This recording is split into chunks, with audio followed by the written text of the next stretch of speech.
bienvenue au Popcorn Club, le podcast liégeois où on parle cinéma avec des amoureux de pop culture. Moi, c'est Vincent Todini. Et moi, c'est Caroline Poisson. Chaque mois, un sujet, 2 invités et à manger.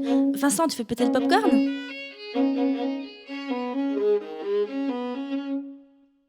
Bienvenue dans la première nuit du podcast belge. Ils sont 7 à avoir répondu à l'appel d'LVDT Audio pour ces 7 heures de live en direct depuis la Grand Poste de Liège.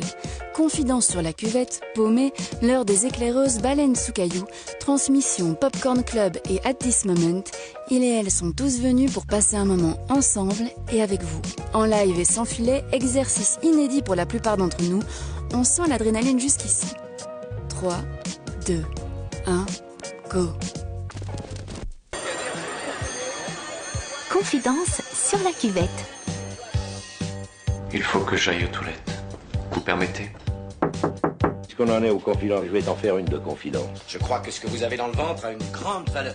Je t'ai dit que ça soulage. Confidence sur la cuvette. Dans l'intimité des podcasts belges, pour la nuit du podcast.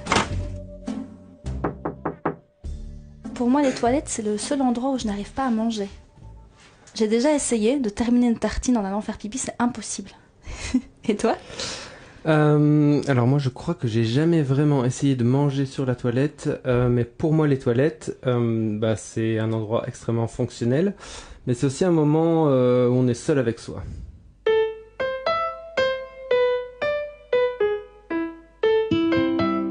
Je m'appelle Olivier Grinard, je suis coordinateur en éducation permanente et mon podcast s'appelle Transmission le podcast. Je m'appelle Caroline Poisson, je suis vidéaste, réalisatrice, musicienne, organisatrice d'événements et formatrice aussi. Et mon podcast s'appelle le Popcorn Club. Le Popcorn Club, c'est le podcast liégeois qui parle de pop culture dans le cinéma principalement. On invite à chaque fois 2 personnes, on aime avoir un expert et un supra fan, et on parle des sujets qui sont un peu nos sujets préférés avec Vincent, avec qui j'ai créé le podcast, qui sont les films pour nous qui représentent le mieux la pop culture, et on essaye de... Je n'arrive pas en 30 secondes. Et c'est dur, hein ? Je peux recommencer si tu veux. Je poursuis. Oh là là. Donc, c'est affreux. Donc, on parle de pop culture avec des amoureux du 7e art, du cinéma et des films que souvent, en conversation polie et intello, on n'ose pas dire qu'on aime bien. Alors, Transmission, le podcast, c'est la table ronde qui fait le grand écart entre cinéma d'auteur et pop culture, donc ce qui me rejoint avec Caroline. Et donc, c'est un podcast cinéphile où on est 3-4 et qu'on débat autour des films qui soit font l'actualité, soit qui sont rétrospectifs, mais qui sont ressortis d'une manière ou d'une autre. Et on essaye d'aller un pas plus loin que, on va dire, le journalisme généraliste sur le cinéma. On essaye de faire quelque chose qui soit relativement cinéphile, tout en étant dans une ambiance décontractée. Et c'est un podcast qui a été créé, on va dire, sur les brisées d'un site internet qui s'appelait Le Passeur Critique, où nous nous sommes rencontrés avec mes comparses, Manuel As, Lucien Alflantz et Julien Rombaud. Nous écrivions pour ce site et puis ensuite nous avions très très envie de nous voir plus souvent, donc on a créé ce podcast il y a 6 ans. Ouais, j'allais dire, elles sont longues tes 30 secondes. Hein. Mais au moins, t'as réussi à faire une phrase sans faire « e ». 3 mots pour définir ta démarche. Vas-y, Olivier. Alors, cinéphilie, convivialité et exigence. Nostalgie, recherche et rencontre. On est assez exigeant avec les films eux-mêmes et on pinaille beaucoup. Il y a beaucoup de choses qu'on n'aime pas et par contre on est vraiment dans une recherche du cinéma pur, d'une émotion qui est retransmise par un langage original des images. Recherche, en fait pour chaque podcast avec Vincent, on met un point d'honneur à regarder absolument tous les films dont on parle. Donc à chaque fois qu'on fait, par exemple, on a fait James Bond, on a prévu de faire James Bond, on a eu un petit problème avec un invité, on a regardé tous les James Bond. On a fait Miyazaki, on a regardé tous les Miyazaki. Donc on a vraiment on a absolument envie de tout regarder. Par contre, à l'inverse d'Olivier, en tout cas, je peux parler pour moi, vu que je suis sur la cuvette sans Vincent, moi je suis hyper bon public. Et vraiment, j'arrive à... En fait, par exemple, tous les films que j'ai aimés petite, je n'arrive pas du tout à leur trouver des défauts, tellement j'ai envie de garder mon regard d'enfant. Et tu vois ce que je veux dire? C'est hyper chaud en fait pour moi d'arriver à critiquer des choses qui m'ont passionnée quand j'avais 10 ans. Et j'arrive pas.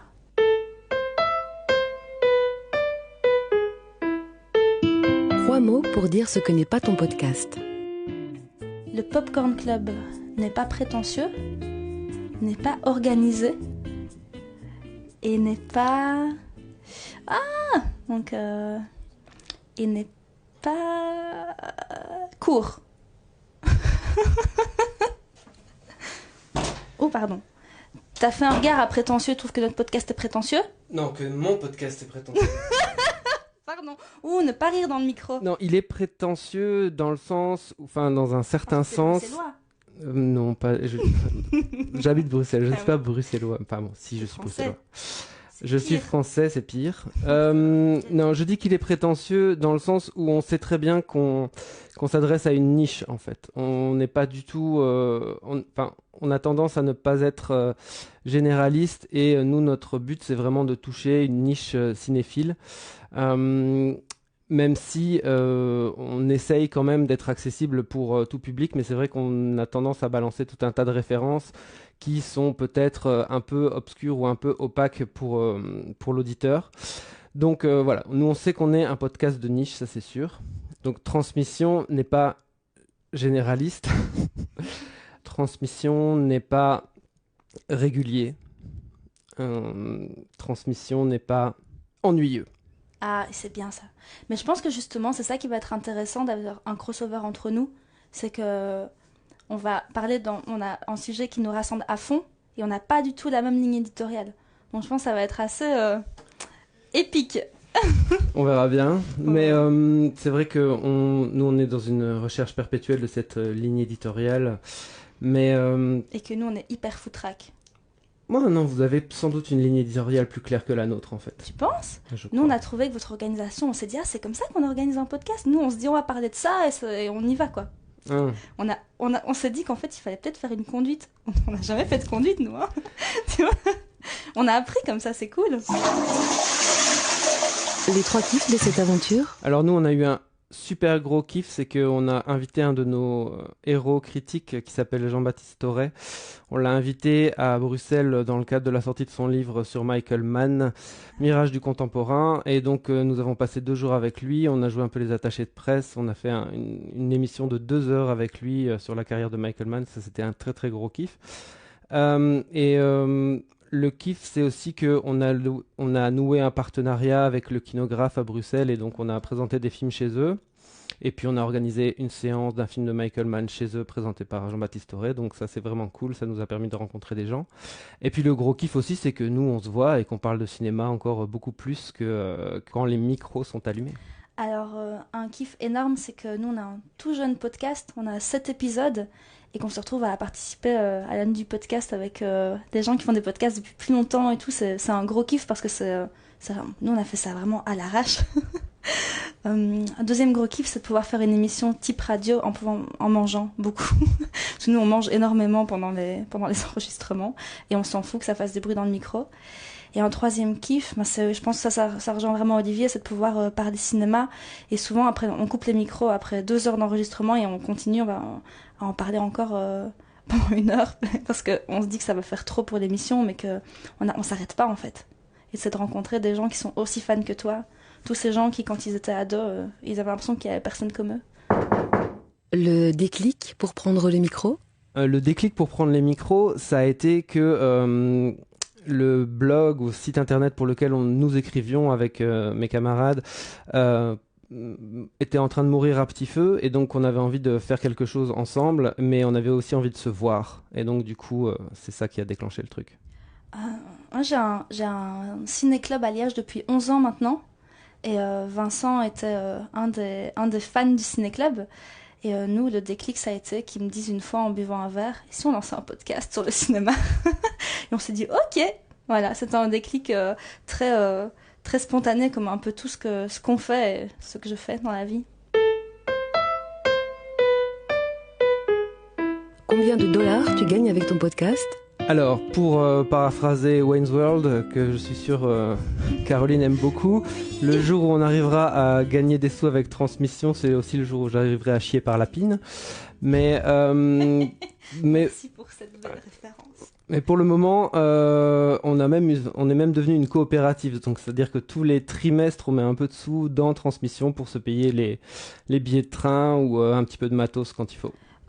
Nous, ça nous coûte juste les bières et le popcorn qu'on amène pour les enregistrements, parce qu'on a la chance d'enregistrer chez Equinox FM qui nous prête gracieusement tout le matos.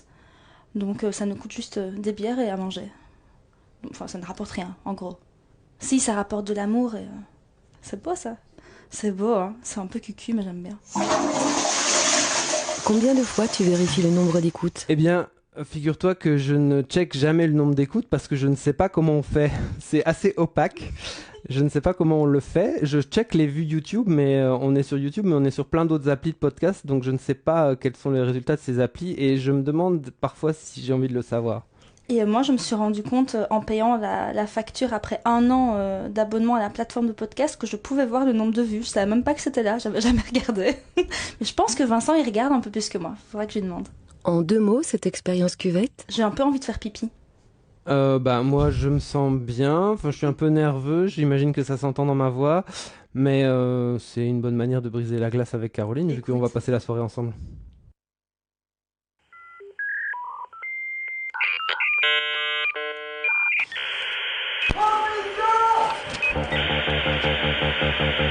Yippee-ki-yay, motherfucker. Et non seulement t'es vulgaire, mais t'es ordinaire en plus. Dick Laurent is dead.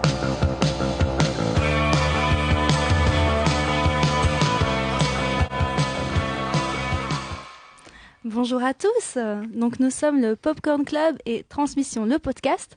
On est là pour 1 heure avec vous et on va parler de plein de choses. Alors tout d'abord, on va parler de la pop culture parce que c'est un peu le sujet qui nous rassemble aujourd'hui. On est 2 podcasts cinéma, mais on ne traite pas le cinéma de la même façon. Alors dites-moi les garçons, donc on a Vincent, on a Lucien, on a Olivier, moi c'est Caroline. Olivier, Vincent, Lucien, la pop culture c'est quoi ? Qui commence ?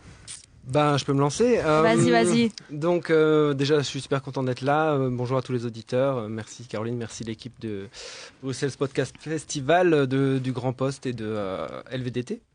Donc, la pop culture, c'est quoi ? Vaste sujet. Merci. Voilà, on a remercié tout le monde, c'est bon. Merci beaucoup. Bonjour. C'est fait, on peut s'en aller, on lâche le micro.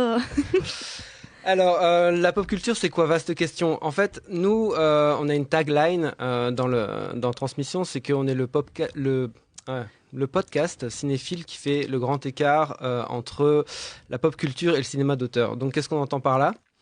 Le cinéma d'auteur, bien sûr, ça sous-entend un cinéma qui serait une culture avant-gardiste, élitiste, une culture de niche. Donc, c'est vrai qu'on va avoir tendance à s'intéresser à des films qui sont réservés, on va dire, à un public averti. Mais on fait aussi le grand écart vers la pop culture. Et la pop culture, donc, a contrario, ce serait la culture qui serait reconnue par le plus grand dénominateur commun. Et donc c'est sûr que nous, on va s'intéresser aux 2 choses, donc autant les films mainstream qui ont des grosses sorties, que des films qui ont des plus petites sorties mais qui nous intéressent, qui ont éveillé notre curiosité, souvent parce que ce sont des auteurs qu'on suit. Puis aussi la pop culture, ça peut être aussi quelque chose qui va assimiler la culture des marges. Je vais un peu m'expliquer, c'est-à-dire que moi, par exemple, ayant grandi dans les années 80, à l'époque, je rougissais un peu quand je disais que j'aimais bien Jackie Chan et le marin des mers de Chine. Et pour les années 80, c'est normal, a priori. Voilà. Et mes parents trouvaient que c'était vraiment débile de regarder des trucs pareils, que c'était vraiment du mauvais cinéma.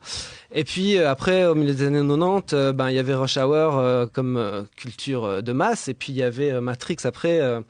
Donc ça a été récupéré, ça a été mis dans la pop culture. Donc nous, ce qui nous intéresse, c'est d'être autant sur les films de niche, on va dire, avec un langage, disons, évolué ou qui n'est peut-être pas très accessible pour des gens qui ne sont pas cinéphiles. On va être aussi sur des films qui vont être très large public et on va être aussi on va en tout cas essayer de garder un œil sur les marges et on va essayer de tout prendre. Donc c'est-à-dire qu'en fait nous, on fait tout. C'est-à-dire que quand on aime le cinéma, c'est notre côté bâtard. Ouais.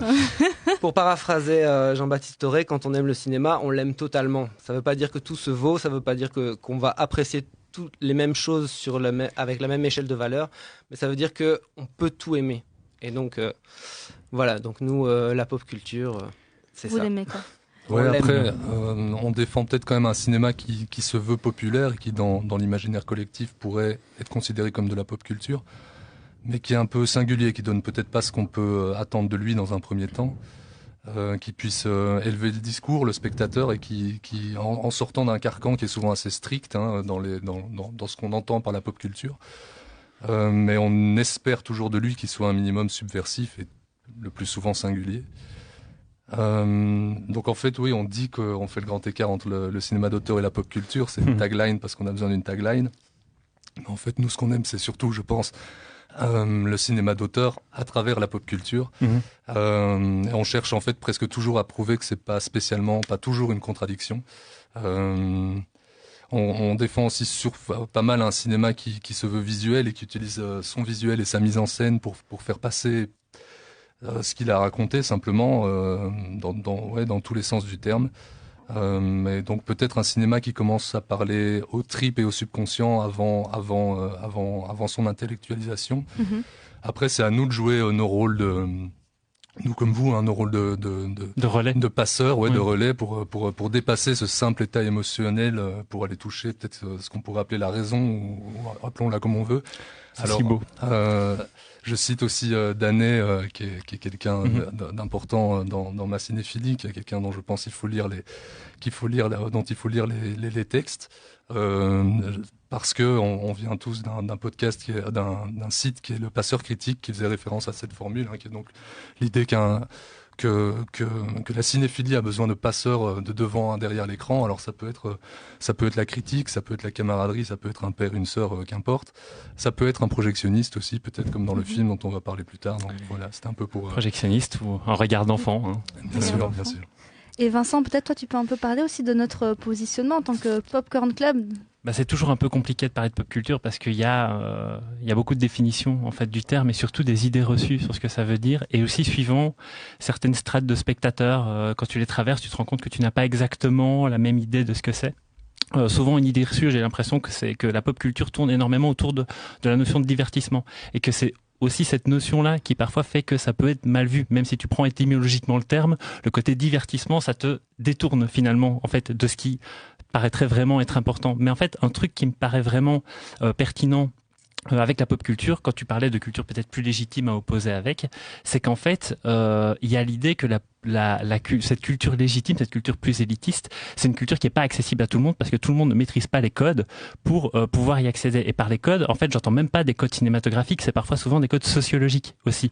Je vais essayer de pas trop m'attarder là-dessus pour pas dire trop de conneries parce qu'on commence à sortir de ma zone de spécialisation, mais en gros, il y a l'idée que c'est aussi une façon de s'accaparer une certaine forme de part culturelle. Et j'aime bien prendre cet exemple-là, moi, en fait, en parlant de ça, c'est que dans les années 80 que tu évoquais plus tôt, s'il y a un film qui était fort dénigré à l'époque et qui depuis est devenu un classique, c'est le film Scarface, qui à l'époque était vraiment un film qui était connoté banlieue et qui était très porté dans les banlieues. Et à ce moment-là, il y avait vraiment cette idée que, mais ça en fait c'est de la pop culture, c'est pas de la belle culture élitiste, machin, enfin tout ce que tu veux, celle qu'on doit vraiment avoir. Et finalement, je sais pas si on est d'accord autour de cette table pour dire que Scarface finalement a acquis cet état de classique. Et donc il y a l'idée aussi de parfois refaire un petit peu le point sur certains films, de se dire mais comment il était accueilli à la base, comment est-ce qu'on peut le considérer aujourd'hui, et c'est notamment le cas aussi de beaucoup de films de McTiernan, à commencer par Die Hard, Last Action Hero, ça je sais pas, mais voilà.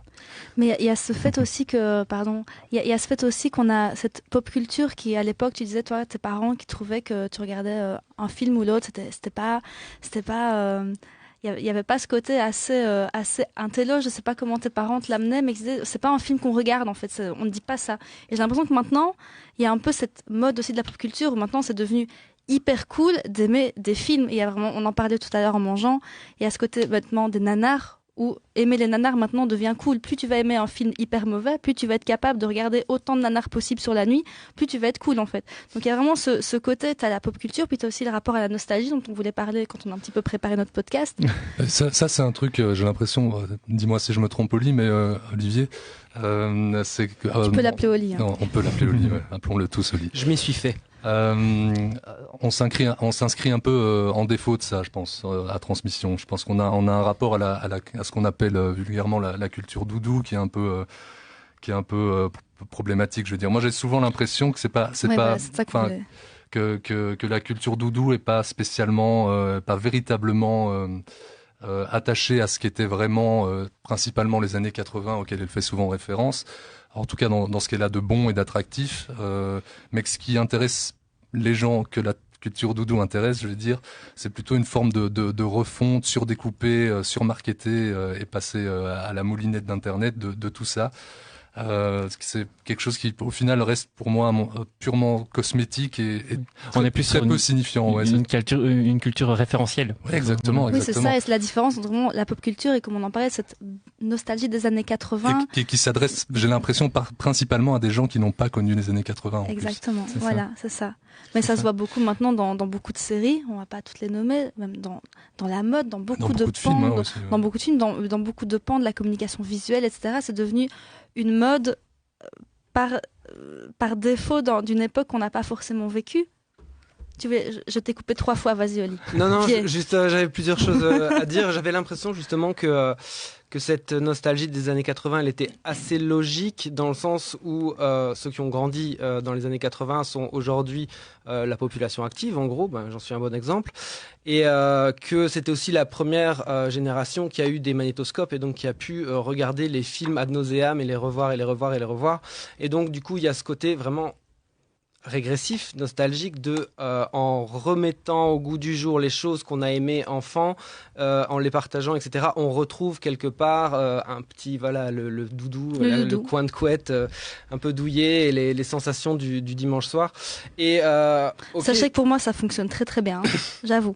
Ça m'étonne pas. Mais pour moi aussi ça peut fonctionner, mais c'est quelque chose en tout cas que je différencie de la cinéphilie. Et il y a une chose que tu disais, Vincent. Tu disais un cinéma d'avant-garde ou un cinéma qu'on va dire vite fait élitiste va avoir des références sociologiques. Alors si sociologiques ou culturelles, ou en tout cas un langage, on va dire des références, on va dire plus savantes, mais vraiment du côté classique quand je dis ça. Alors si le film il marche comme ça, alors Transmission va pas être copain avec ce film. Oui, c'est ça, ouais.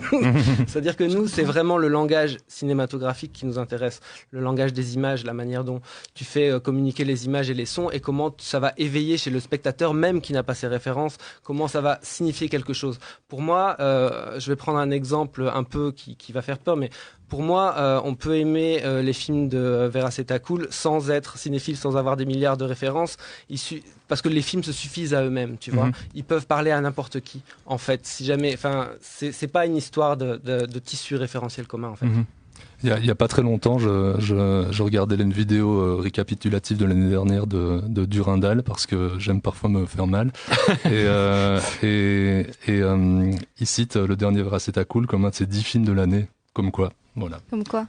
Que nous, c'est vrai que la culture doudou, c'est pas qu'on est pour absolument vouloir passer dans cette culture doudou, absolument, mais on a tendance parfois, dans le podcast, à en parler en fait, à parler de ce que ça nous a fait enfant, et c'est sur la cuvette, je disais à Olivier. C'est super intéressant ça. Ouais. Mais je disais à Olivier, moi j'ai énormément de mal à critiquer un film qui m'a plu quand j'étais petite. J'en suis presque incapable, j'aurais l'impression de trahir la Caroline petite, en fait. Tu vois, je ne pourrais pas te dire les défauts dans Jurassic Park ou dans Gremlins, c'est impossible pour moi, c'est viscéral. Alors qu'il y a certainement énormément de défauts, mais je ne peux pas le faire. Mais cela dit, pour rebondir, c'est vrai que c'est quelque chose qu'on essaye de faire avec notre podcast, c'est vraiment de partir sur nos sensations communes qu'on a pu avoir étant enfant, on est vraiment de partir dessus pour développer si possible un discours critique, mais donc ça finalement ça donne quelque chose de très subjectif, mais on essaie quand même de décortiquer les parties scénario, parties effets spéciaux, parties effets de réalisation, tout ça pour justement essayer de capter ce qui est question de langage cinématographique, de quelque chose qui nous parle à tous,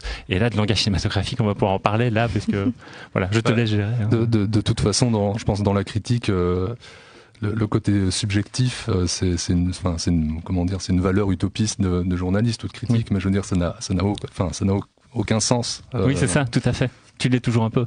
Tu l'es toujours bien un sûr. peu. Mais justement, ce soir... Vas-y, Lucien. Après, si je peux me permettre de prendre le dernier mot sur ce qu'on appelle... Il te reste 3 minutes. La culture doudou, c'est peut-être, je peux parler au nom de transmission, mais on peut quand même rappeler que le doudou, c'est un objet pour enfants qui vise à rassurer, mais qui est aussi un objet de transition. Donc on peut peut-être espérer, dans notre cas en tout cas, que public et créateur, à un moment, ait un peu envie de passer, ou les capacités, parce qu'on sait que dans le cinéma c'est parfois plus compliqué que ça n'en a l'air, de passer au-delà et de vivre un peu leurs indépendances, de passer à autre chose, à d'autres images, à d'autres héros, et espérons-le un peu plus conjugué au présent. Et je pense que si on faisait un podcast ensemble, il pourrait s'appeler Transition. On s'amuserait vraiment bien. Transition. Il s'appellerait Transition. Mais on pourrait vous inviter une fois à notre Excellente podcast. idée, Caroline. Mais justement, alors ce soir, on va parler de Last Action Hero de John McTiernan, dont Vincent est très très fan. Ouais, mais comme tout le monde ici. Comme tout le monde D'accord. ici. Ouais. Mais alors, déjà, je me suis rendu compte d'un truc énorme quand on est arrivé ici. On arrive à 17h pour regarder les copains des autres podcasts. Et on nous demandait un peu de quoi on allait parler. À chaque fois que je disais le film, même à des gens qui disaient « Ah, j'adore le cinéma, vous avez parlé de quoi ?» Et je connais pas, j'ai jamais vu ce film. Ouais. Et je me suis dit, mais c'est dingue, parce que pour moi, c'est un film énorme. Et en fait, énormément de gens ne l'ont pas vu. Alors, déjà, pourquoi est-ce qu'on a choisi ce film ? Pourquoi ? C'est vrai. Parce que j'avais Pourquoi ce l'impression que film c'était un bon terreau commun par rapport au type de cinéma qu'on a envie. En fait, tu évoquais plutôt l'idée, c'est important, on peut parler de cinéma spectaculaire, de divertissement, etc. et parler de films d'auteur. Et l'idée, c'est que c'est pas une dichotomie, c'est pas des choses qui s'éloignent, c'est des choses qui se regroupent, en fait. Et John McTiernan, c'est un super exemple de ça, en fait. Tout à fait. Et c'est vrai que... Lucien l'a dit, ce qui nous intéresse dans le grand écart, c'est plutôt ce qui rassemble, quoi. De trouver qu'est-ce qui est au milieu, qu'est-ce qui est au centre. Et donc, en effet, on a choisi ce film-là. Bon, déjà, surtout parce que, déjà, c'est un film, un des films d'un grand auteur, qui est John McTiernan, donc dont Vincent va parler plus tard. Et puis, c'est aussi un film qui fait référence constamment à la pop culture, qui fait constamment référence aussi à ce rapport nostalgique ou à ce rapport, disons, réconfortant qu'on peut avoir au cinéma, qu'on peut avoir au grand écran, qu'on peut avoir aux héros aussi de notre enfance, puisque on va détailler un peu plus tard, mais le héros est un enfant et c'est un film qui va tisser des références entre fiction et réalité sans arrêt, des parallèles, qui va dresser des ponts entre les deux. Et donc c'est pour ça qu'on s'est dit que c'était vraiment une bonne... le film à traiter ce soir. Le film. Et d'ailleurs, Last Action Hero, on va s'en rappeler ensemble. Ça ressemblait à quoi ? Tu spoil. Tu piques. Pictures is proud to present the screen's greatest action hero, Jack Slater. And Danny Madigan is his biggest fan. Jack Slater 4. But tonight, a magic ticket It's a passport to another world. will get Danny closer to the action. Holy cow! I'm in the movie! Who the hell are you? Don't shoot me! I'm Danny Madigan, I'm a kid! And you're going with him Who is this twerp and where is that smile on his face? I don't even know these kids. to a world that's bigger than life This ticket is magic and it really works. and better than real. You really believe that you're inside a movie, don't you? Yes! Damn it, that hurt. Arnold Schwarzenegger is Jack Slater. And Jack Slater is Everybody down! Down! the last action hero. The big ticket for 93. I'll be back. Ha! You did not gonna say that, did you? That's what you always say. I do? Ça te dit une J'ai omelette ? des frissons. Cet accent. Ah là là. Mais Olivier, tu peux nous pitcher un peu le film ? Mais oui, tout à fait. J'ai préparé un petit truc. Évidemment. Donc, pour les non-anglophones, n'est-ce pas ? Donc le pitch, c'est quoi ? Last Action Hero, c'est l'histoire de Danny Madigan, qui est un enfant de 12-13 ans. Et il vit seul avec sa maman veuve dans un New York lugubre qui évoque fortement celui des années 70 et de Taxi Driver, par exemple. Et au lieu d'aller en cours, Danny passe son temps au cinéma Pandora, où il revoit inlassablement les films de la série Jack Slater. C'est un flic badass qui est incarné par Arnold Schwarzenegger. Qu'il est beau, d'ailleurs. Pardon. Jack Arnold. Slater. Ah oui, j'étais amoureuse de lui. Bon, qui, vous l'avez entendu, qui garde son accent autrichien pour le film. Et donc, Danny, le soir de découvrir le nouvel opus de sa franchise adorée, Jack Slater 4, il se fait offrir un ticket magique par son ami Nick, le vieux projectionniste. Et alors, lors de la séance, le sortilège fonctionne et Danny se retrouve propulsé dans l'univers de Jack Slater. Le film dans le film. Le film dans le film, tout à fait. Et donc, à partir de là, le film va adresser des allers-retours entre la fiction, le film dans le film, et le film lui-même qui se passe dans ce New York lugubre. Alors, ils l'ont dit également dans la bande-annonce, c'est The Big Ticket for 93. Donc, le film sort en 93, en 93, pardon. À l'époque, faut se dire... Attention, Olivier. À l'époque, donc, Schwarzenegger, c'est la plus grosse star d'Hollywood. Enfin, je veux dire... Équivalent féminin à l'époque, ça devait être Julia Roberts, je pense, mais en tout cas, c'est lui qui a touché les plus gros cachets. C'était une ascension constante, je crois. Depuis qu'il avait commencé Conan, ça n'arrêtait pas de... Non, Cactus Jack. Je rêve de faire un podcast sur Cactus Jack, mais on va te laisser continuer à parler. Il n'y a pas de souci, vous pouvez me couper quand vous voulez. Donc en tout cas, là, il est fraîchement sorti de Total Recall, de Un flic à la maternelle, et aussi de Terminator 2, Le jugement dernier, bien sûr. Titou, bien sûr. Alors, c'est un film pas terrible. En plus, il fait... Alors, c'est un film parfait. Bon, bref, soit. Sur le papier, l'idée de remettre en tandem Schwartzy avec un jeune garçon après John Connor, devant en plus la caméra de McTiernan, soit le réalisateur de Predator et de Die Hard, enfin Piège de cristal, ça sonne comme l'opération marketing de l'année. Et pourtant, le projet était parti sur de mauvaises bases depuis fort longtemps. 2 ans auparavant, les scénaristes Zach Penn et Adam Leff écrivent un premier jet intitulé Extremely Violent, qui contient les bases de l'histoire, soit un gamin aspiré dans un film d'action, soit donc ce gamin connaît les ficelles du film d'action et donc les clichés et va pouvoir aider le héros dans sa quête. 3 ans avant Scream, qui va aussi baser son enjeu sur les mêmes ressorts. Donc clairement on entre dans une ère postmoderne dont on n'est pas encore sorti, on va peut-être en parler plus tard. Dans 3 heures. Donc à cette époque, Columbia achète le script, Schwarzenegger est tout de suite intéressé, mais il n'est pas pressé et il trouve que le pitch est super mais que le scénario est pourri en gros. Donc du coup il donne le script à qui ? À Shane Black. Shane Black, c'est qui ? C'est le scénariste star à l'époque. Après, on trouve facilement la première version du script sur Internet. Il faut la lire, c'est une catastrophe. C'est absolument horrible. J'étais la lire pour préparer aujourd'hui. Donc, au final, au générique seront crédités Zach Penn, qui écrira plus tard Ready Player One et plusieurs films du MCU.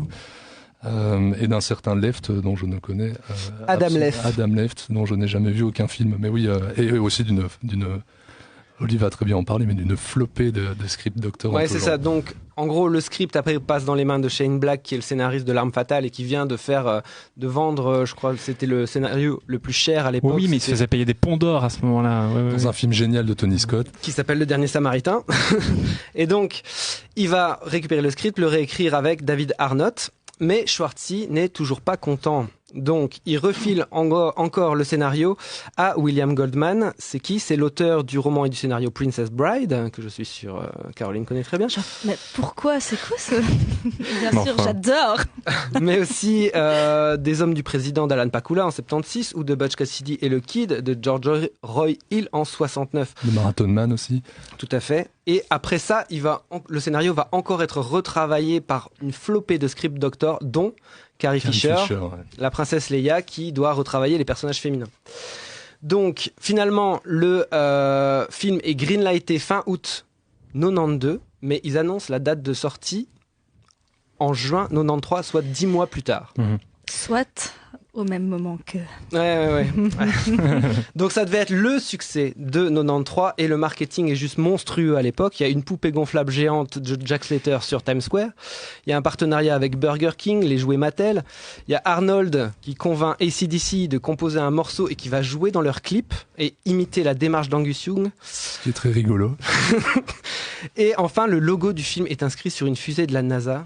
Ce sera la première pub dans l'espace. Qui ne partira que 2 ans après et qui explosera en plein vol.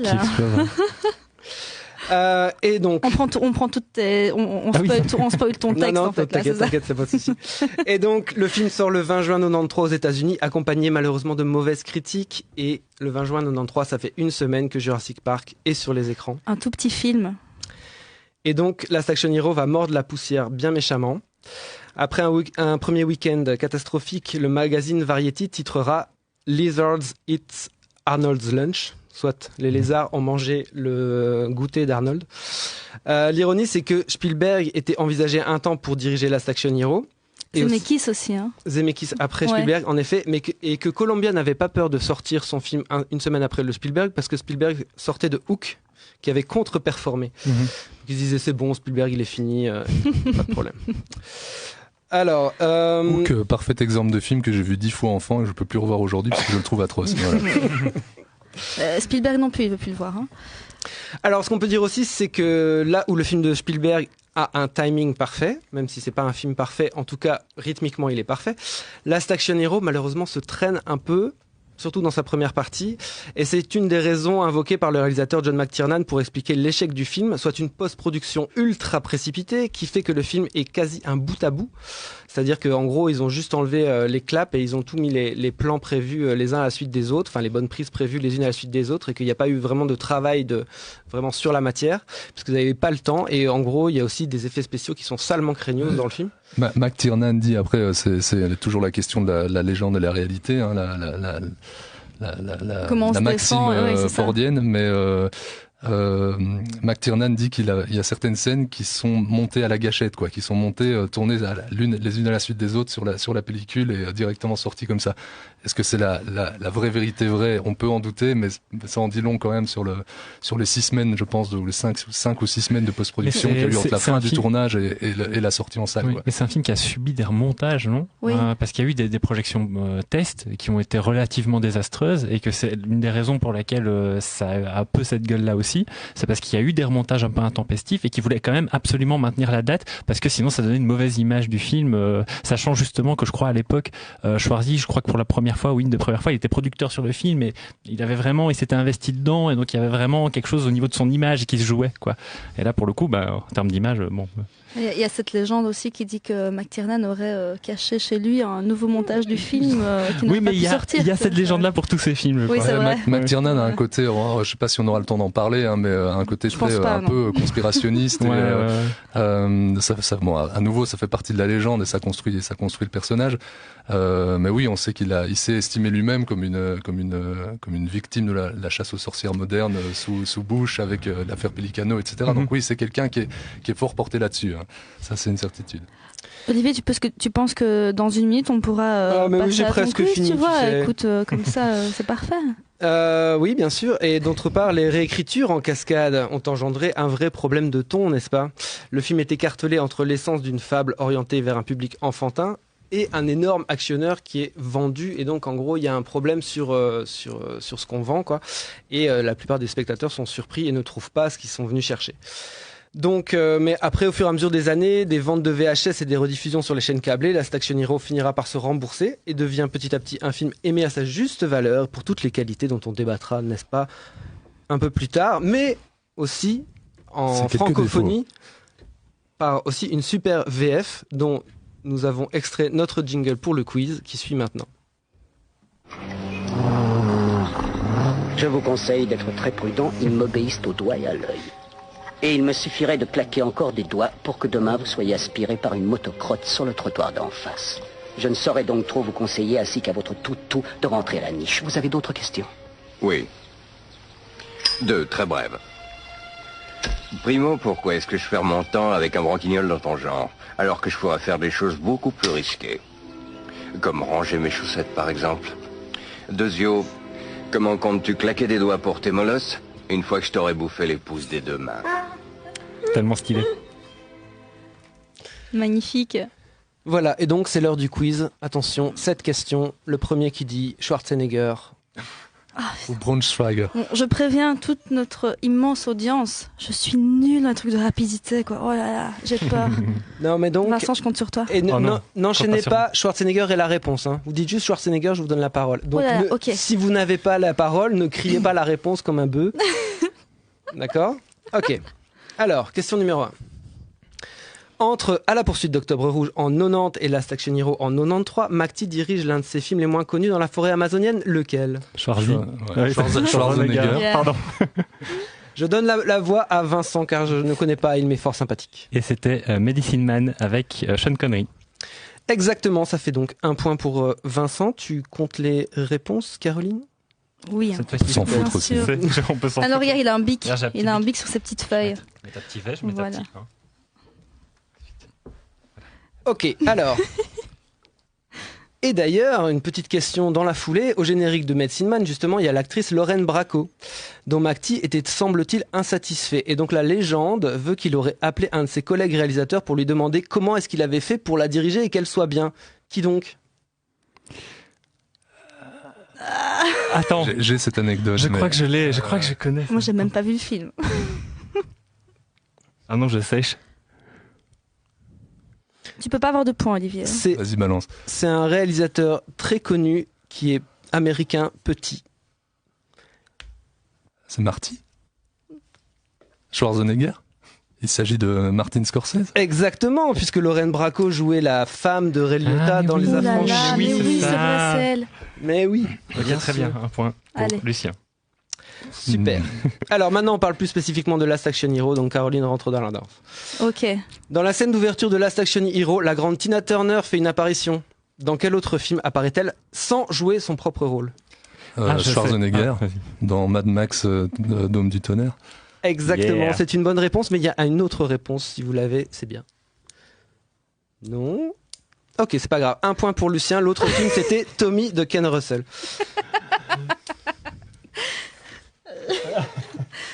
C'est mon petit cadeau pour vous pour ce soir. Merci. Donc- Je voulais amener. Nous avons, comment s'appelle-t-il déjà ? Tom Noonan dans Last Action Hero, Qui c'est vient de nous rejoindre en studio. L'éventreur. De Hitcher, je sais plus le nom, l'éventreur. l'éventreur qui est là, dans le studio. Enfin, Je crois qu'on le voit passer. Hein. On a vu, Ouais, on le voit. Hein. Ok. Alors, 4e question. Toujours dans l'ouverture du film, on découvre l'acteur Frank McRae dans le rôle du lieutenant Decker. La même année, il incarne un rôle similaire dans un autre film qui doit beaucoup à Schwarzenegger. Shane Black. Ah. Ah, les siens. Vas-y, je vous le laisse. Non, mais je l'ai pas en plus. Ah, dans mais merde, par contre, je sais pas le numéro, mais dans l'alarme fatale. L'arme fatale, c'est le 4. Alarme fatale, pas dans l'arme fatale. Alarme dans fatale. Alarme fatale. C'est dans le premier. Oui, dans le premier. Donc voilà, le lieutenant chef joue aussi le chef de la police dans Alarme fatale, qui est un autre parodie de buddy movie, Il buddy joue cop movie. exactement le même rôle. Ouais. Voilà. Il y a juste pas de la fumée qui Mais s'est exactement, c'était ce que j'allais dire. Il n'a donc pas de fumée. Très bien. Donc ça fait toujours 2 points pour Lucien. On est à 3 points pour Ah, on Lucien. a 3 points pour Lucien. Ok, 5e question. Benedict, le méchant du film, est interprété brillamment par le Britannique Charles Dance, qu'on verra plus tard dans Game of Thrones. Mais à la base, qui était Schwarzenegger. pressenti... Pardon. Alan Rickman. Yeah. Yeah, Caroline, back in the game. Elle a même pas laissé finir. En Et effet, attends. Alan Rickman devait jouer donc le méchant, mais il paraît que Benedict, donc Charles Dance, se baladait avec un t-shirt sur le plateau qui disait I am cheaper than Alan Rickman. Oui, parce qu'Alan Rickman voulait plus d'argent. Exactement. C'est dommage parce que Alan Rickman est un immense acteur qui a pas une filmographie à la hauteur de son talent et ça aurait Toi, tu rajouté n'aimes un pas bon Harry film. Potter. Bon, j'ai de la sympathie pour Harry Potter, mais à part le 3 en termes filmiques, On il est n'y a pas d'accord. grand chose qui se tient. On est d'accord. Bah, je C'est trouve le meilleur que de Charles trois. Dance est Je quand les même aime tous. excellent dans le film. Oui, il est Il super. est incroyable. Ouais. Bref. 6e question, avant-dernière question, attention. Voilà, celle-là, elle est dure. Le film rend hommage au Hamlet de Laurence Olivier, sorti en 48, mais aussi au 7e saut d'Ingmar Bergman, sorti en 57. Bien qu'ici, le rôle de la mort soit interprété par Ian McKellen, en lieu et place de Bengt Ekeroth. Celui-là, j'ai dû aller chercher sur Wikipédia. Laurence Olivier et Ian McKellen, 2 acteurs qui ont interprété le même rôle à l'écran à 40 ans d'intervalle. Schwarzenegger, je le tente au pif, Hamlet. Non, mauvaise réponse, mais... C'est un Shakespeare en tout cas. C'est Macbeth. Non, mauvaise réponse. Le roi Lear. Allez, on va tous le faire. On va tous les faire. Non, c'était Richard III. Ah putain. Oui. On peut, j'ai demandé tout à l'heure si Ok. on pouvait dire des gros mots. Donc Richard III de Laurence Olivier en 55 et Richard III de Richard Longren Allez, en 95 je mets un avec, point pour toi. avec Ian McKellen, qui avait la particularité de se dérouler dans l'Allemagne nazie. Allez, dernière question, une facile. Le premier qui parvient à épeler Schwarzenegger. Schwarzenegger. Non, ouais, vas-y. S-C-H-W-A-R-Z-E. Non. Attends, tu vois. Si c'était juste? Oui, c'est juste, continue. Oui, tu vois, N-E-Z. Non. Tu l'as troublé, Non, oui, j'ai perdu le fil. Je l'ai écrit tellement de fois. C'est vrai? Ah ouais, c'est vrai. Très improbable, mais d'accord. Moi j'écris toujours Schwarzy. Oui, c'est plus facile. Tout pareil au début, sauf que N-E-2-G-E-R. 2-N-E-2-G-E-R. Ah, il y a 2 N, ouais. Ah là. Ok, personne n'a le point. Ah, dommage. Bon, écoute, c'est pas grave. On va pouvoir. Donc, comment on écrit Nietzsche maintenant? Oui. Non, on n'a pas le temps pour la dictée du bal-froid. Alors, Olivier n'a pas droit à des points, il a les réponses. Vincent, tu triches. J'ai mis 2 points. Ouais, non, mais Lucien, il a gagné. 2 points pour la qualité de la question. Voilà. C'est vrai, on peut Mais Lucien franchement. gagne. Merci pour ce merveilleux quiz où je me suis rétamée, mais j'ai quand même une réponse. Mais la rapidité, c'est tellement pas mon truc en quiz. Vous le verrez après au Burger Quiz. Alors, on continue sur. On a. Ok. On a un problème technique. Ok. On peut continuer? Ok. Oui, vas-y. Ok. Alors, mais maintenant, on va un petit peu parler de McTiernan. Vincent, tu nous dis un peu ton amour pour ce grand homme? Oui, alors c'est quelqu'un que j'aime bien. Mais que dire sur McTiernan déjà en 5 minutes? Déjà que c'est un réalisateur américain. Donc, bon, je veux dire, c'est toujours bien de le préciser parce qu'à Hollywood aussi, t'as des grands noms finalement. Il y a aussi des Allemands. Il y a aussi des Allemands. Mais j'ai envie de dire, en fait, justement, j'allais dire, d'abord que c'est un réalisateur qu'on labellise souvent comme réalisateur de cinéma d'action. Ce qui est un peu le cas. Pas toujours. Mais bon, disons que c'est peut-être un peu réducteur, mais qu'il y a quand même du vrai. Si tu reprends les exemples comme Medicine Man ou quelque chose comme Le 13e guerrier, on sort un petit peu de certains carcans, quoi. Et alors justement, je parlais de cinéaste, c'est pas forcément évident qu'il soit américain. C'est quelqu'un qui est finalement très influencé par le cinéma européen et son esthétique, à tel point d'ailleurs. Qui va aller démarcher Jan de Bont, qui était le chef-op officiel donc de Verhoeven, donc le réalisateur hollandais qu'on ne présente plus, qui est venu faire carrière à Hollywood. C'était parce que il aimait vraiment bien son travail. Il s'est dit tiens, je vais le prendre pour Die Hard, quoi, avant qu'il ne parte faire sa carrière dans son coin, mais ça c'est une autre histoire. Et aussi quelque chose qui obsède énormément McTiernan dans sa carrière et dans ses films, c'est la notion de langage. Il y a quelque chose de très important comme ça dans son cinéma sur le langage, à la fois le langage cinématographique, et là on va pouvoir creuser ça par rapport à Last Action Hero, mais aussi le langage en tant que tel, comment on se comprend, et surtout comment amener les images, la musicalité des images à raconter une histoire sans qu'on ait besoin en fait d'avoir les mots systématiquement. C'est quelqu'un qui fait de la mise en scène, quoi. C'est quelqu'un, exactement, mais en fait ça paraît si fou parce que tu parlais de cinéma doudou et de trucs référencés, etc. Mais c'est fou de rappeler qu'en fait il y a une essence comme ça, et en tout cas qui a été fort théorisée dans le cinéma de McTiernan, et qui est là et qui est super, qui est limpide, quoi, en fait. Et donc c'est quelqu'un qui en fait est fort partisan d'un cinéma qui se détacherait, comme je disais, d'un langage parlé trop présent. Pour lui, il y a vraiment un moment où si la mise en scène, le montage, la réalisation est bien pensée, en fait, tu pourrais très bien te faire un film en langue étrangère, limite sans sous-titres. La limite à la Mel Gibson, quoi. Tu vois, c'est pas qu'il se passe de sous-titres, mais il y a vraiment une logique un peu comme ça, tu vois, dans certains films comme Apocalypto.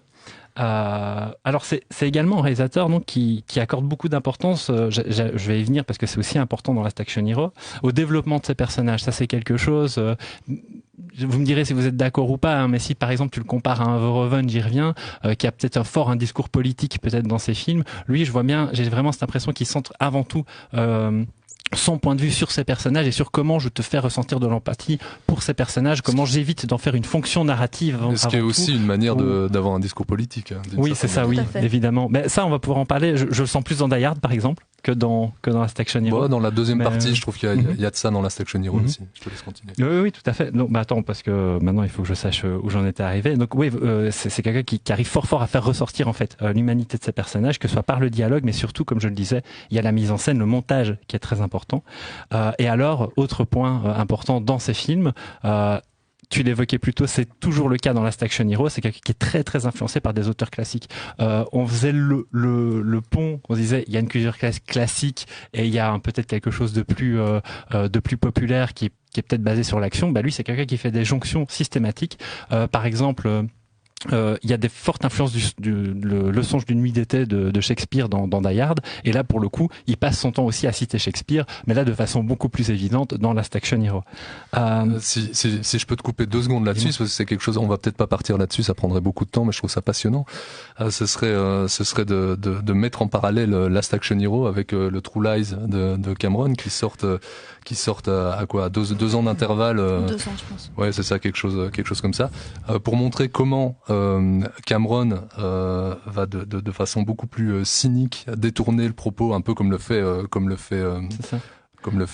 partir sur le paraître. C'est ça, ouais. Sauf et devenir un carton là où McTiernan va se planter royalement avec une proposition semblable mais bien plus romantique, disons.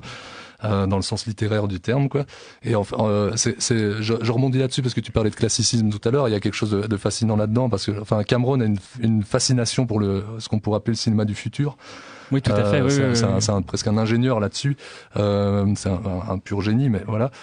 McTiernan aussi est un génie à sa façon, mais plus un génie de l'espace, du découpage, de la mise en scène à proprement parler. Et là-dessus, il va plus s'intéresser aux origines, enfin un cinéma plus classique, avec beaucoup de rigueur, mais peut-être quelque chose de plus classique sur ce point. Alors évidemment, Cameron s'intéresse énormément au classicisme aussi. Je pense que c'est quelqu'un qui va de manière comparable. Mais ils savent manier leurs références, quoi. Oui, c'est ça. Mais la différence, je pense, c'est que ça se retrouve plus dans la pure mise en scène chez McTie, là où chez Cameron, il va plus travailler le classicisme sur, je dirais, une structure principalement narrative, qui est donc très classique,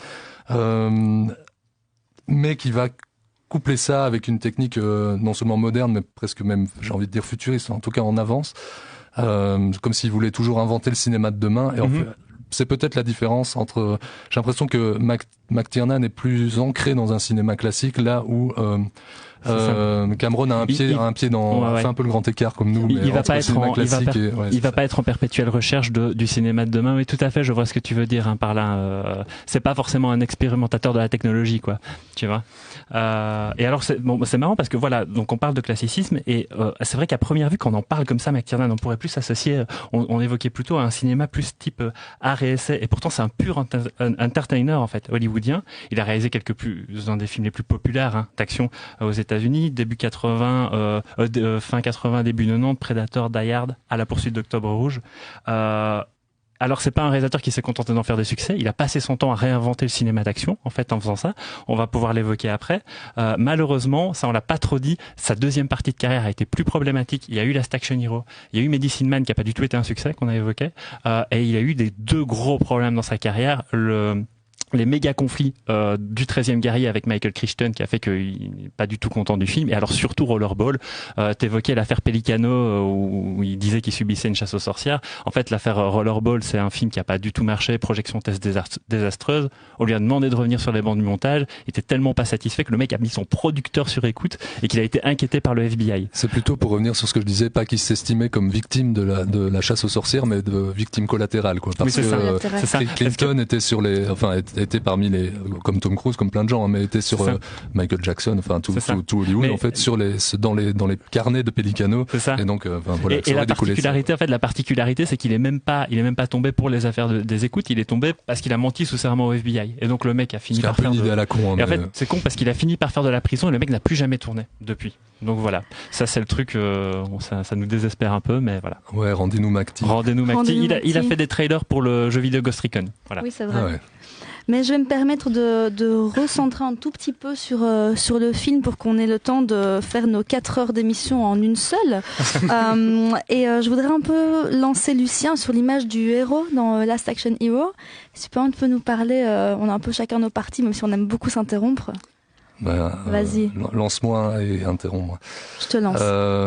Ouais, moi, ce qui m'intéresse le plus, alors évidemment, on a peu de temps, donc il faut anglais. C'est chaud, hein. Oh là là. Ce qui m'intéresse le plus dans Last Action Hero et dans l'image du héros et du héros d'action, plus principalement là-dedans, c'est son parcours et son évolution. Parce que je pense que dans un premier temps, Dans ce film-ci, Slater apparaît, donc le personnage interprété par Schwarzenegger, comme un cliché absolu, et je pense que le film est assez discursif sur ce qui fait, sur ce qui en fait en tout cas un cliché du cinéma d'action hollywoodien. Donc c'est-à-dire qu'il balance des punchlines, qu'il étale des mecs à main nue, inébranlable. Enfin, voyez le film, c'est assez clair là-dessus, quoi, avec rien de réaliste. Tous ces gens qui n'ont pas vu ce film, voyez ce film, voilà déjà. Oui, ça de toute manière. Et à partir du moment où il va rentrer en contact avec Danny et pénétrer un peu plus tard dans le monde réel, il va prendre rapidement une autre épaisseur, quoi. Alors il garde les mêmes attributs, ça reste le même personnage, mais il devient faillible et il prend conscience en fait, et c'est ça qui est super intéressant, de sa non-immortalité. Oui, mais en fait, tu vois, je parlais de la façon dont c'est important pour McTeague de construire ses personnages et surtout de les rendre humains. Je trouve qu'il y a vraiment même un discours sur sa propre manière de faire vis-à-vis de sa construction scénaristique à lui ou de sa construction de film, qui est de se dire, tu pars d'une marque, tu pars du regard d'enfant qui voit un héros, un truc labellisé cinéma d'action et tout, et qui finalement, en s'y intéressant, va finir par piger qu'il va le rendre humain en fait. Il va le rendre humain, et surtout en l'amenant dans son carcan plus réaliste. C'est surtout le mec va prendre raison en fait va prendre conscience de ses propres failles et surtout du malheur qu'il vit et du malheur que la société d'entertainment, finalement j'en parlais, lui fait vivre à lui, parce qu'il a un moment un dialogue avec le personnage d'Arnold Schwarzenegger en vrai, en disant mais je déteste ce que tu as fait de moi, quoi. Ouais. Voilà. Et je trouve que là il y a tout je reviendrai là-dessus parce que c'est super intéressant. Ouais, ce que tu dis est très vrai et super intéressant. Et justement en fait tout ce côté-là, tout ce côté un peu invincible en fait du personnage de Slater dans un premier temps, c'est aussi ce qui plaît à Danny, en tout cas en début de film. Donc une sorte de figure, en fait. Ouais, c'est ça, une sorte de figure masculine de substitution, lui qui est orphelin de père, là où justement Slater a perdu un enfant du même âge, dont en plus le nom est un anagramme de Danny puisque c'est Andy. Ah oui, enfin bon voilà, donc on est vraiment dans ce qui me permet de faire une très rapide parenthèse sur le fait qu'en fait le film arrive à travers justement la construction de ces personnages. Je rebondis un peu sur ce que tu disais, mais arrive à être hyper intéressant sur comment on affronte un deuil, comment on affronte des deuils même, parce que c'est pas la même chose de perdre un père que de perdre un fils. Trouver une utilité à son existence à travers à travers les relations, et même je trouve le film sur ce point de vue-là super intéressant sur l'inadéquation, je veux dire, qu'il y a entre les rôles, enfin les non-rôles féminins qu'on voit dans le film, oui, et le rôle de la mère, qui est un truc beaucoup plus réaliste, ou même des filles qu'on croise dans la rue dans le monde réel, c'est pas tout à fait la même histoire, et je trouve que c'est à travers justement tout ce rapport-là que ce genre de propos surgit. Mais pour revenir sur la prise de conscience de sa non-immortalité, je pense que c'est le sens d'une des répliques les plus cultes du film, et probablement un éléphant? Non, c'est pas celle-là, c'est ma réplique préférée. Probablement la tirade la plus célèbre qui serait donc la variation dans le film, c'est to be or not to be, not to be. Qui fait donc référence à Hamlet, qui est aussi d'une certaine manière une œuvre, pas un film évidemment, mais une œuvre méta. Et ce serait aussi une manière pour McTeague de démontrer, ou en tout cas de dire que Hamlet ne résonne plus avec les questionnements du héros hollywoodien d'action moderne, en tout cas tel qu'il le montre dans la première partie de son film, disons. C'est d'ailleurs un truc que pour Slater comme pour ses antagonistes, dans cette première partie, la mort n'a absolument aucun sens, c'est un pur jeu. Slater, une fois qu'il est confronté à la mort dans le monde réel et au contact de Danny, commence à prendre compte, contrairement au personnage du vilain, du méchant, qui est incarné par Benedict, pour qui ça restera un jeu, mais vraiment jusque dans sa dernière seconde, quoi. Non, en fait, je me suis trompée j'allais dire, je vous ai offert un méchant, mais c'est pas le bon, mais. Oui, c'est pas le bon. C'est un autre, il était très bien quand même. Oui, mais je pense qu'il va nous attendre après, mais. Et malgré ça, je reste sur mon fil, je reste sur mon idée de la gestion de la mort, et enfin voilà, dans ce film-là, c'est que, malgré ça, Slater reste totalement incapable d'affronter la mort réelle, qui est capable de tuer dans le 7e saut de Bergman, comme dans les rues de New York. Et au final, le seul capable d'affronter la mort, de lui tenir tête, c'est le véritable héros du film. C'est celui qui agit comme le catalyseur du récit. C'est aussi celui qui a le plus d'enjeux à défendre, et c'est Danny. C'est le garçon par qui le récit commence. Je trouve d'ailleurs. Pardon, vas-y. Je trouve d'ailleurs que le fait qu'il semble jamais vraiment prendre conscience que c'est lui le héros du film rend le personnage encore plus touchant, le personnage de Danny. Et alors là, on revient au début où on a une scène où une prof de Danny montre à l'école, qui est d'ailleurs incarnée par John Plowright, qui est la femme de Laurence Olivier, qui joue Hamlet dans le film. Enfin, on est dans des discours triplement méta, où elle explique que pour elle, Hamlet est l'un des premiers héros d'action de l'histoire. Voilà, je pense qu'en fait, pour McTee, en tout cas, je pense dans tous ses films, mais particulièrement dans celui-là, un héros n'est héroïque au final que s'il est faillible, que s'il n'a quelque chose à perdre. En fait. C'est exactement ça, mais en fait c'est vraiment bien que tu prennes l'exemple de la séquence d'Hamlet revisitée, parodiée, quoi, parce que c'est vraiment là en fait qui synthétise cette idée-là, vraiment l'idée que on en est à un stade où il te faut de l'action à tout prix, mais que on s'embarrasse de moins en moins de l'idée de mais qu'est-ce qui va faire que tu vas comprendre les intentions du personnage, le fait qu'il doute et qu'il se dise est-ce que je dois retenir ma main, est-ce que je dois le tuer ou pas. Non, tue-le. C'est ça que dit Danny d'ailleurs. Il dit mais qu'est-ce que t'attends? Moi c'est pas ça que je veux voir, quoi. Ouais. Carrément. Mais je voulais rebondir sur ce que tu disais par rapport à la mort dans le monde réel. Parce que dans Last Action Hero, il n'y a pas vraiment de monde réel. En fait, on a un peu cette différence au départ. On a l'impression qu'il y a le monde de Danny, qui est le monde, comme tu disais, des années 70, où je disais moi, on en parlait avant l'enregistrement avec Vincent, qui est aussi un peu l'image de tout début 80, un peu premier Terminator, un peu glauque, dégueu, le New York un peu bof, pas hyper. New York avec des cinémas porno et des trucs comme ça. Voilà, c'est ça. Tu vois, où il y a la prostitution, meurtre en pleine rue, les cambriolages, etc. Il y a Danny qui est un peu notre double. C'est un peu, moi perso, je regardais beaucoup de films plutôt que d'avoir des copains quand j'étais petite. Et t'as un peu ce personnage qui est un peu notre double dans la vraie vie, quoi. Il se réfugie au cinéma. Il a Nick, le projectionniste, qui joue un merveilleux personnage d'ailleurs dans les Gremlins 2. J'ai oublié le nom de cet acteur d'ailleurs. Il y a vraiment ce truc où t'as cette vie familiale hyper réaliste, en fait, hyper dur. Et puis t'as à côté de ça le monde du cinéma. T'as le monde, c'est Los Angeles, c'est hyper solaire, toutes les filles sont magnifiques, comme tu disais tout à l'heure. T'as un peu toute cette différence que dans le monde de Slater, t'as des explosions hyper faciles, des facilités scénaristiques énormes. Enfin, tu claques des doigts, tout est là, tout se passe quand il faut. Et puis t'as quand même énormément cette enseigne Acme qui apparaît énormément dans le monde de Jack Slater. Mais en fait, quand tu retournes dans le monde de Danny, le monde réel, t'as quand même Acme qui apparaît tout à la fin quand Jack va sauver Danny, comme il n'a pas réussi à sauver son fils de l'autre côté. Et t'as quand même quelques signes qui te montrent que le monde réel de Danny n'est pas si réel que ça. Déjà, t'as des facilités scénaristiques énormes. On va quand même tomber hyper facilement sur Benedict. Tu te dis, ouais, ça aussi, c'est un peu ce qu'on dénonce dans le côté, on dénonce pas, mais on a ce côté hyper facile dans le monde du cinéma. Mais dans le monde réel, en fait, c'est pas vraiment si réel que ça, c'est quand même hyper facile. Sauf qu'ils en font, pour reprendre ce truc-là précisément, ils en font un discours et puis concrètement, ils sont presque étonné du fait que ça arrive dans un monde où ce ne serait pas censé arriver. C'est ça. Donc, mais en parallèle avec l'enseigne Acme, t'as quand même ce truc. On regarde un film, tu vois, et on te rappelle quand même que tu regardes un film. Ça soulève, si je peux juste faire un petit truc, parce que ça rejoint un peu le héros, parce que je pense qu'il y a quelque chose qui est absolument... on peut pas passer à côté quand on parle de n'importe quel bon film avec Schwarzenegger, mais et particulièrement dans celui-là. Chaque film avec Schwarzenegger est bon. Alors non. Je rigole. Cactus Jack. Ouais. Continue, vas-y, pardon. Non, mais je pense qu'en fait, et là, je vais partir sur, je vais emprunter une idée à Jérôme Momcilovic, qui a écrit un bouquin absolument passionnant sur Schwarzenegger qui s'appelle Les prodiges d'Arnold Schwarzenegger. Voilà. Identifiable, très bien. Ouais. C'est qu'en fait, je pense, mais je le rejoins parfaitement là-dessus, et je prendrai peut-être une autre piste que celle qu'il développe dans tout un bouquin.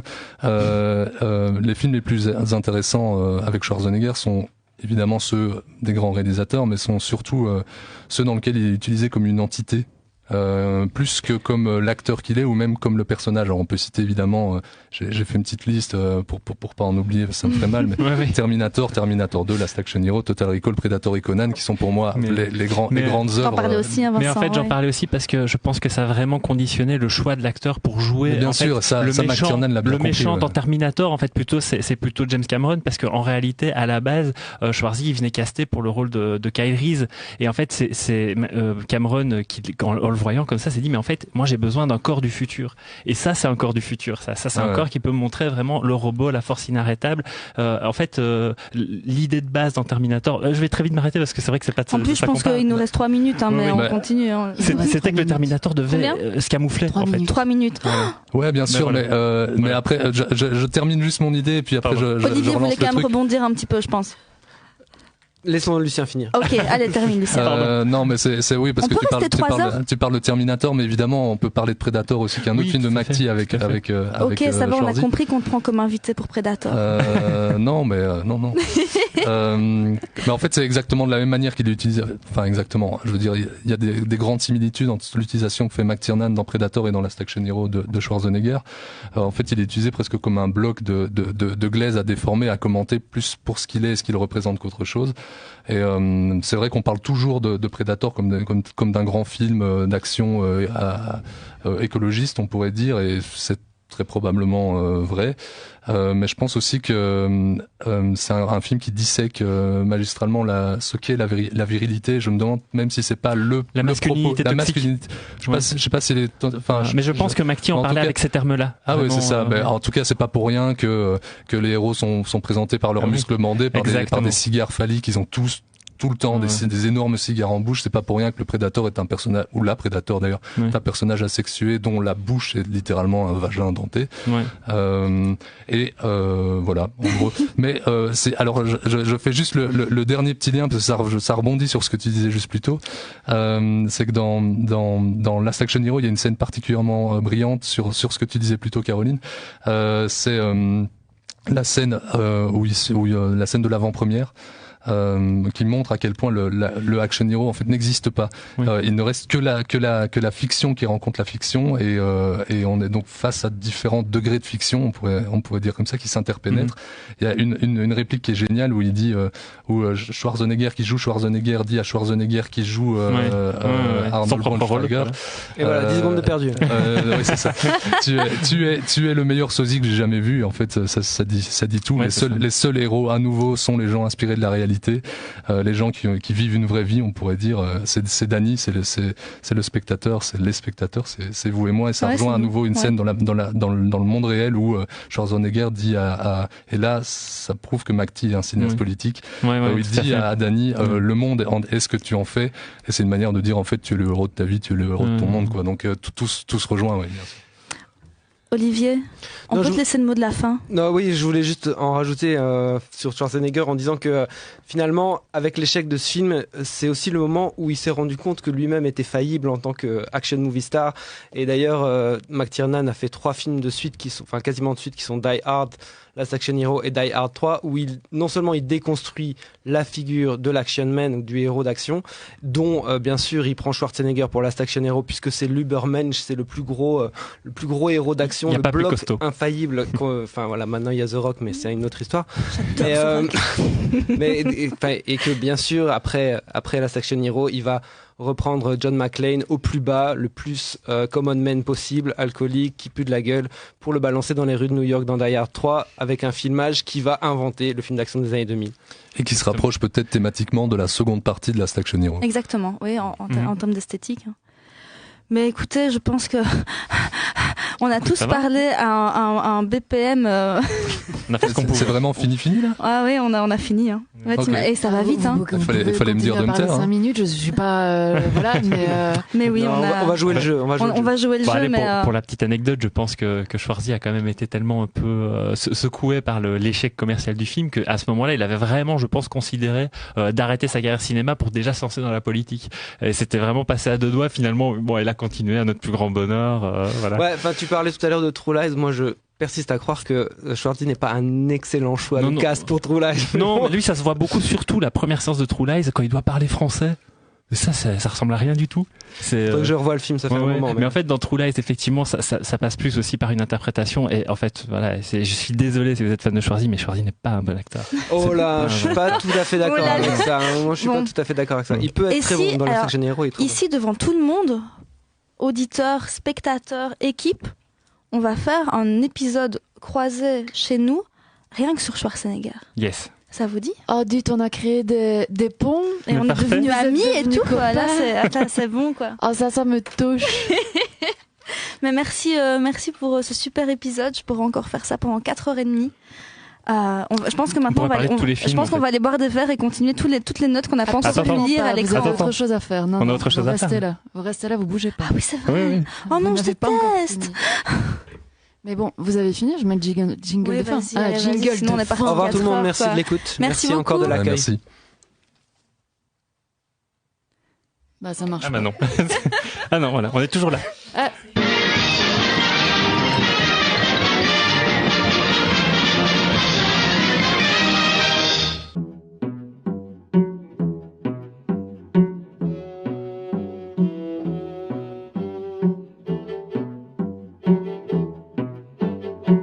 C'était le Popcorn Club. Merci de nous avoir écoutés. Merci à Equinox FM de nous prêter leurs super locaux. Cet épisode est à réécouter entre autres sur Apple Podcast, Google Podcast, Spotify et Radio Rectangle. Vincent, t'oublieras pas de racheter du popcorn ?